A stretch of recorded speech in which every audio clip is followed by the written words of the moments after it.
सर्वांना नमस्कार. मी ॲस्ट्रो तृप्ती. आज आपण वृश्चिक राशीचा प्रेमविवाह कसा होतो, त्यांच्या पत्रिकेत कसे योग असतात, हे आपण अगदी साध्या सोप्या भाषेत समजून घेणार आहोत. सर्वात महत्त्वाची एक गोष्ट लक्षात घ्या, की कोणत्याही पत्रिका 100% जुळणाऱ्या जगात नाहीत.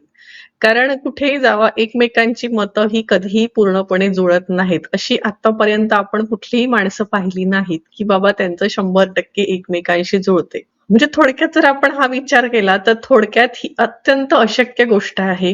कारण आपण म्हणतो व्यक्ती तितक्या प्रकृती आणि तितक्या तुमचे विचारांचे किंवा स्वभावांचे मार्ग असतात. कारण एक व्यक्ती कधीही दुसऱ्या व्यक्तीसारखी असू शकत नाही. अशा प्रचंड विरोधाभासाने हे जग भरलेलं आहे. हे तुम्ही लक्षात ठेवा.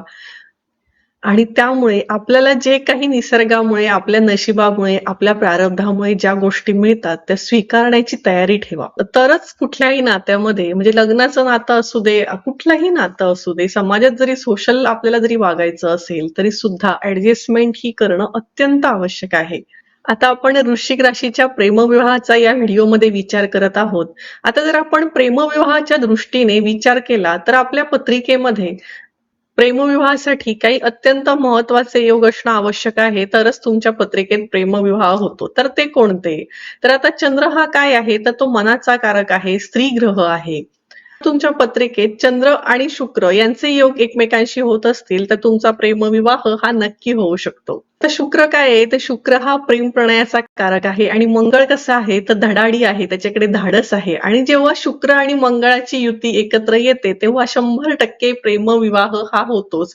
किंबहुना ही युती पत्रिकेत कुठेही असली, तुमच्या कुठल्याही घरात असली, तरी सुद्धा प्रेमविवाह हा होऊ शकतो.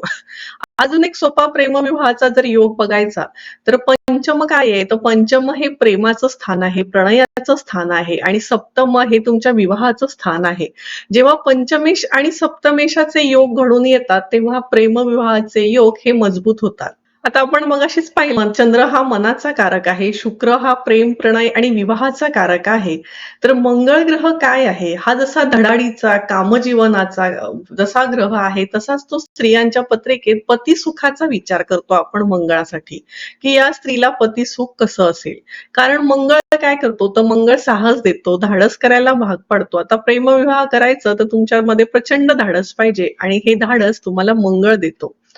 त्याच्यामुळे या ग्रहांमध्ये युती, योग, परिवर्तन योग, दृष्टी योग असे जर सगळे योग तुमच्या पत्रिकेत निर्माण होत असतील, तर बऱ्यापैकी इथे प्रेमविवाहाचे योग आपण म्हणू शकतो. काय करायचं? प्रत्येकाने आपली पत्रिका काढायची. आता कुठेही सहज छान छान ज्योतिषाचे ऍप आपल्याकडे उपलब्ध आहेत. त्याच्यात आपली पत्रिका टाकायची आणि हे मी जे सांगते ते वर्णन आपल्या पत्रिकेला लागतंय का हे नक्की बघा, तर तुम्ही नक्की ज्योतिष साक्षर व्हाल. आता अजून काही प्रेमविवाहाच्या योगांचा जर आपण विचार केला, तर पंचमेश लग्नात असेल, तर काय होतं? इथे प्रेमविवाह होतो आणि उलट इथे जर लग्नेश पंचमात असेल, तर मनुष्य हा प्रेमाकडे वळतो. म्हणजे तो स्वतःहूनच ठरवतो, की मी लग्न केलं तर मी प्रेम करूनच लग्न करणार. त्यानुसार ते योग्य नियोजन देखील स्वतः करतात. आता अजून एक पुढचा जर आपण योगाचा विचार केला, जर पंचमेश अष्टमात असतील, तर तुम्ही जरा इथे लग्न करताना 10 वेळा विचार करा. 5व्या स्थानाचा स्वामी जर 8व्या स्थानात असेल किंवा पंचमेश आणि अष्टमेशाचा कुठूनही जरी संबंध येत असेल, तरी तुमच्या प्रेम प्रकरणात फसवणूक होऊ शकते. हे तुम्ही लक्षात ठेवा. म्हणजे ज्याच्यावर तुम्ही प्रेम करत असता, ते प्रेम केवळ एकतर्फी असू शकतं किंवा समोरची व्यक्ती तुमच्याकडनं त्याच्या फायद्यासाठी किंवा तुमच्याकडे व्यवहार म्हणून पाहत असेल, हे तुम्ही लक्षात घ्या. कारण कसं आहे, दिसतं तसं नसतं म्हणून जग फसतं, असं आपण जिकडे तिकडे म्हणतो. तर हे तर आपला आयुष्यभराचा प्रश्न आहे, आयुष्यभराचं हे नातं आहे. त्याच्यामुळे आपल्या पत्रिकेत जर असे योग असतील, तर 10 वेळा आपण प्रेम करताना विचार हा नक्की करा. कारण समोरच्या व्यक्ती काही आत्ताचे एक आपण सोशल मीडियाचं जग आहे, काहींना फक्त टाइमपास म्हणून बोलायचं असतं. कारण आता एआयचं युग आहे, छान छान फोटो करायचे आणि आपण ते फोटो पाहून जसं दृश्य दिसतं तसं आपण ते बघतो, पण ऍक्च्युली ते तसं नाही. आणि त्याच्यामुळे काय होतं, या सगळ्या गोष्टींमुळे ब्रेकअपचं प्रमाण खूप वाढलेलं आहे.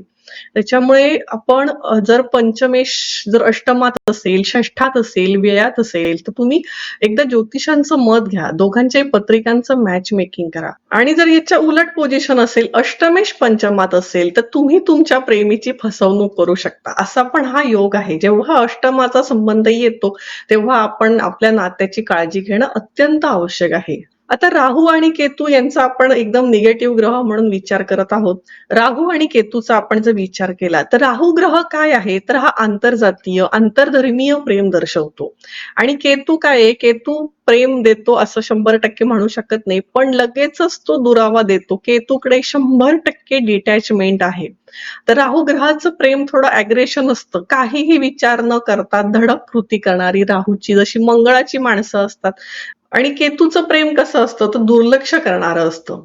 जिथे शुक्रासोबत केतू आला तर समजायचं की काही वर्षांनी 100% तुमच्या आयुष्यात डिटॅचमेंट ही लिहिलेली आहे. हे अनुभव सिद्ध आपले नियम आहे. आपण आता जर विवाहाचा इथे विचार करतोय, म्हणजे तुमचं लव्ह मॅरेज असू दे किंवा अरेंज मॅरेज असू दे, तर जिथे शनीशी संबंध येतो तेव्हा 100% तुमच्या विवाहामध्ये विलंब घडून येतो. आणि जर तो विलंब घडून येत असेल तर तुम्ही आहे ती परिस्थिती स्वीकारा, कारण असलेले प्रॉब्लेम उडवण्यापेक्षा आहे ते स्वीकारणं अत्यंत महत्वाचं आहे.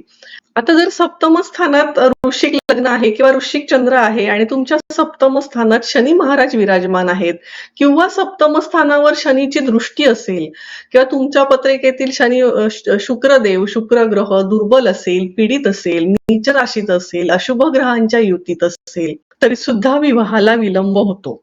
कधी-कधी आपण अविवाहित लोक पाहिलेले असतात, की ज्यांची लग्न होत नाहीत. बरीच वर्ष ओलांडून गेली तरी यांचे विवाह ठरत नाही. मग हे असे जे योग असतात, तर त्यांच्या बाबतीत हे असं होऊ शकतं, की अविवाहित राहण्याचा योग होऊ शकतो.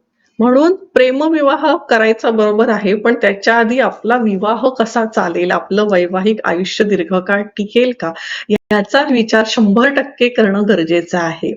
आता आपण इथे वृश्चिक राशीचा विचार करतोय, तर वृश्चिक राशीचे प्रेमविवाहाचे योग कसे होतात हे आपण समजून घेत आहोत. वृश्चिक राशीचे असाल तर तुमची पत्रिका समोर ठेवा आणि मग हा व्हिडिओ बघा, म्हणजे तुम्हाला लक्षात येईल की तुमच्या विवाहाच्या बाबतीत इथे काय नियम लागतायत. तर वृश्चिक रास कशी आहे? तर वृश्चिक रास ही जलतत्वाची आहे.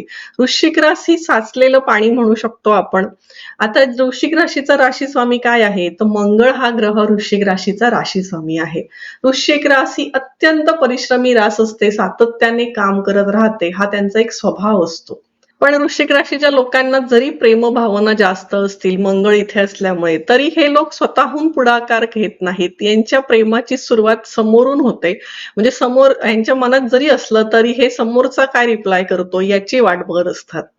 आणि मग तेव्हाच पुढे जातात. आणि वृश्चिक राशीच्या जोडीदाराचा जर आपण विचार केला, तुमचा आधी वृश्चिक राशीच्या लोकांचं अभिनंदन. तुमचा जोडीदार अतिशय आकर्षक आणि परिश्रमी असतो आणि थोडासा खर्चिक पण असतो. एक गोष्ट चांगली मिळाली की त्याच्याबरोबर बोनस एक मिळतो. त्याप्रमाणे तुमचा जोडीदार हा खर्चिक नेहमीच असतो. आता जर वृश्चिक लग्न किंवा वृश्चिक चंद्राच्या पत्रिकेत आपण पाहिलं तर पंचमात शुक्र महाराज आहेत आणि सप्तमात गुरु आहे. तर इथे प्रेमविवाहाचे योग अत्यंत सुंदर झालेले असतात. त्याचप्रमाणे पंचमात शुक्र आहे आणि सप्तमात गुरु मंगळाची जरी युती असेल तरी सुद्धा इथे प्रेमविवाह होतो. आता जर आपण पुढच्या प्रेमविवाहाचा विचार केला तर तृतीय स्थानात शनी महाराज, पंचम स्थानात गुरु आणि लाभस्थानात जर शुक्र असेल तर तुमची विवाहाची इच्छापूर्ती ही नक्की होते. आता तृतीय स्थानात गुरु महाराज आहेत, सप्तम स्थानात शुक्र मंगळ असतील तरी सुद्धा प्रेमविवाह होतो. शुक्र मंगळाची युती कुठे पण असू देत, प्रेमविवाह होण्याचे चान्सेस जास्त असतात. मात्र या कंडिशन मध्ये काय होतं, तुमचा जोडीदार थोडासा वरचढ होतो, जे तुम्हाला आवडत नाही आणि त्याच्यामुळे संघर्ष सुरू होतात. आता वृश्चिक राशीत जर राहू असेल आणि सप्तमात गुरु असेल तरी सुद्धा प्रेमविवाह होतो. मात्र इथे राहूचा संबंध येतोय, त्याच्यामुळे राहू आपण मगाशीच पाहिला, इथे आंतरजातीय किंवा आंतरधर्मीय लग्नाचे योग अत्यंत असतात. त्याच्यामुळे पॅरेंट्सनी, त्यांच्या पालकांनी, त्यांच्या जे घरातले कुटुंबीय असतील त्यांनी लक्षात ठेवायचं, आपलं जे मूल आहे ते हे घेऊन आले, डेस्टिनी घेऊन आलेलं आहे. त्याच्यामुळे उगीच वाद करून काही करू शकत नाही. नाहीतर मग मूल राहूचा इथे जेव्हा संबंध येतो तेव्हा काय होतं, की मुलं डिटॅच होतात पालकांपासून, घरापासून दूर जायला लागतात किंवा ते वेगळाच संसार मांडतात, म्हणजे आपोआपच पालकांपासून दूर जातात. त्याच्यापेक्षा आहे ते स्वीकारा. भाग्यस्थानात शुक्र आणि चंद्र आहे, षष्ठ स्थानात मंगळ असेल तरी सुद्धा प्रेमविवाह हा होतो आणि या लोकांचा विवाहानंतर नक्की भाग्योदय होतो. आता चतुर्थ हे सुखस्थान आहे, हे तुमच्या आईचं स्थान आहे आणि जर चतुर्थात मंगळ असेल आणि सप्तमात गुरु आणि लाभस्थानात शुक्र असेल तरी सुद्धा प्रेमविवाह होतो. मात्र इथे मंगळ महाराजांचा कॉन्टॅक्ट आलेला आहे, त्याच्यामुळे प्रचंड संघर्ष या नात्यांमध्ये असतात. नुसतं प्रेम केलं म्हणून काहीही होत नाही. प्रेम या भावना आहेत, इमोशन आहेत. आकर्षणामुळे तेव्हा वाटतं की हे खूप छान आहे, पण नंतर नंतर आयुष्य काढायचं असतं तेव्हा मात्र खूप प्रॉब्लेम होतात. जर तुमच्या लग्नस्थानात राहू असेल, पंचमस्थानात बुध असेल आणि सप्तमात गुरु आणि शुक्र असतील तर प्रेमविवाह होतो. मात्र इथे सुद्धा विवाहानंतर त्रास किंवा फसवणूक होऊ शकतो. अशा पद्धतीचे जर योग होत असतील तर एक आहे समलैंगिक विवाह, समलैंगिक संबंध आणि एक आहे लिव्ह इन रिलेशनशिप. अशा प्रकारचे हे योग इथे होऊ शकतात. त्याच्यामुळे उघडा डोळे आणि बघा नीट. राशीत आता चंद्र आहे, भाग्यस्थानात मंगळ आहे आणि तृतीय स्थानात शुक्र आहे, तरी सुद्धा प्रेमविवाह होण्याचे योग इथे होतात. मात्र हे नातं थोडं टिकणं जरा विचार करायला हवा किंवा गुणमेलन करून ज्योतिषांचा सल्ला घेणं अत्यंत आवश्यक आहे. आता धनस्थान हे आपलं कुटुंब स्थान आहे, तर इथे मंगळ महाराज असतील, पंचमात शुक्र असेल, लाभस्थानात गुरु असेल तर प्रेमविवाह होतो. मात्र जेव्हा मंगळ ग्रह इथे कुटुंबाचं सहकार्य पण मिळतं, पण मंगळ हे कुटुंब स्थानात असल्यामुळे मंगळ जेव्हा मंगळावरून जातो गोचरीने तेव्हा इथे नात्यांमध्ये प्रॉब्लेम होण्याची दाट शक्यता असू शकते. ही काळजी घेणं अत्यंत आवश्यक आहे. आता तृतीय स्थानात शुक्र आणि भाग्यस्थानात गुरु असेल तरी सुद्धा इथे प्रेमविवाहाचे योग अत्यंत चांगले होतात. एकंदरीतच वृश्चिक राशीसाठी प्रेमविवाहाचे अनेक योग निर्माण झालेले आहेत. तुमच्या पत्रिकेत काही योग नक्की तुम्हाला यश देतात आणि काही योग हे संघर्ष देतात. ही बाब आपण लक्षात घेणं गरजेचं आहे. वृश्चिक राशीच्या जातकांनो, तुम्ही नेहमी लक्षात घ्या की प्रेम ही भावना आहे, इमोशन आहे. हे प्रेम हे तात्कालिक असतं आणि आयुष्य हे दीर्घकाळ टिकणारं असतं. संसार हा दीर्घकाळ टिकणारा असतो. दोन कुटुंब जेव्हा एकत्र येतात तेव्हा फक्त हा भावनेचा निर्णय नसतो, तर तुमच्या पूर्ण आयुष्याचा निर्णय असतो. तुमच्या दोन कुटुंबाचा निर्णय असतो. त्याच्यामुळे आपली स्वतःची पत्रिका समजून घ्या आणि जर तुम्हाला समजत नसेल तर जेव्हा तुम्ही लग्नाचा निर्णय घेणार तेव्हा जाऊन मॅच मेकिंग करा योग्य ज्योतिषांकडून आणि मगच तुम्ही निर्णय घ्या. आणि हा जर तुम्हाला व्हिडिओ आवडला असेल तर तुम्ही वृश्चिक राशीचे तुमच्या नात्यात तरुण पिढी कुठलीही कोणीही वृश्चिक राशीचं मित्रपरिवारात जरी व्यक्ती असेल त्यांना नक्की शेअर करा. आणि या व्हिडिओमुळे एकाच जरी नातं सुधारलं तर मी नक्की माझी ज्योतिषशास्त्राची सेवा म्हणून धन्यता मानेन. जय ज्योतिष. धन्यवाद.